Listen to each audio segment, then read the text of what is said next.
they fuck up.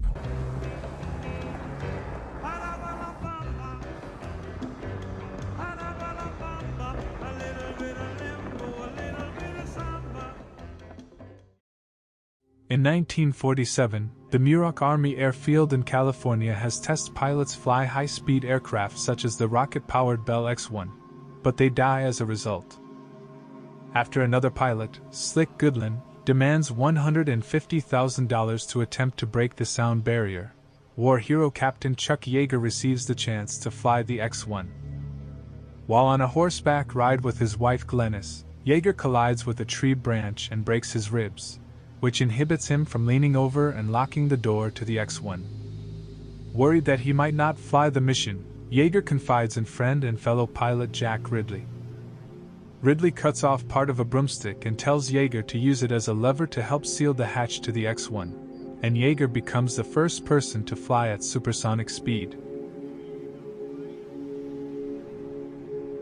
6 years later, Muroc, now Edwards Air Force Base, still attracts the best test pilots. Yeager and friendly rival Scott Crossfield repeatedly break the other's speed records. They often visit the Happy Bottom Riding Club run by Pancho Barnes, who classifies the pilots at Edwards as either prime, that fly the best equipment, or newer, pudknockers, who only dream about it.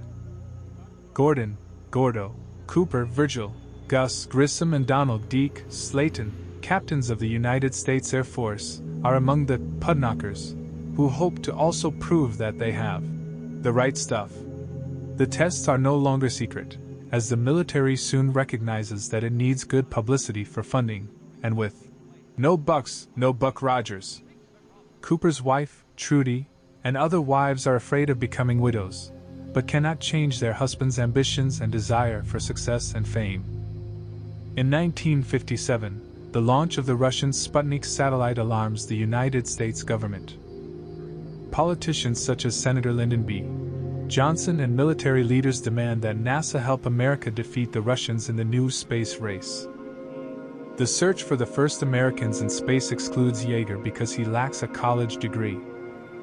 Grueling physical and mental tests select the Mercury 7 astronauts, including John Glenn of the United States Marine Corps, Alan Shepard, Walter Schirra and Scott Carpenter of the United States Navy, as well as Cooper, Grissom and Slayton.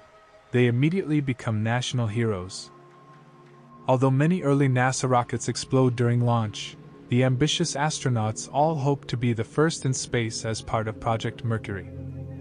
Although engineers see the men as passengers, the pilots insist that the Mercury spacecraft have a window, a hatch with explosive bolts, and pitch-your-own controls. However, Russia beats them into space on April 12, 1961 with the launch of Vostok 1 carrying Yuri Gagarin into space. The 7 astronauts are determined to match and surpass the Russians. Shepard is the first American to reach space on the 15-minute suborbital flight of Mercury Redstone 3 on May 5. After Grissom's similar flight of Mercury Redstone 4 on July 21, the capsule's hatch blows open and quickly fills with water. Grissom escapes, but the spacecraft, overweight with seawater, sinks. Many criticize Grissom for possibly panicking and opening the hatch prematurely. Glenn becomes the first American to orbit the Earth on Mercury Atlas 6 on February 20, 1962, surviving a possibly loose heat shield, and receives a ticker tape parade. He, his colleagues, and their families become celebrities, including a gigantic celebration in the Sam Houston Coliseum to announce the opening of the Manned Space Center in Houston. Despite Glenn's wife Annie's fear of public speaking due to a stutter. Although test pilots at Edwards mock the Mercury program for sending spam in a can into space, they recognize that they are no longer the fastest men on Earth. And Yeager states that it takes a special kind of man to volunteer for a suicide mission, especially when it's on national TV.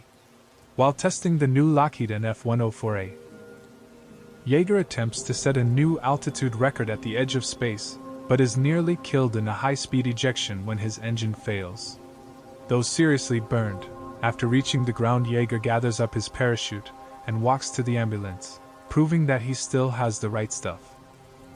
On May 15, 1963, Cooper has a successful launch on Mercury Atlas 9, ending the Mercury program. As the last American to fly into space alone,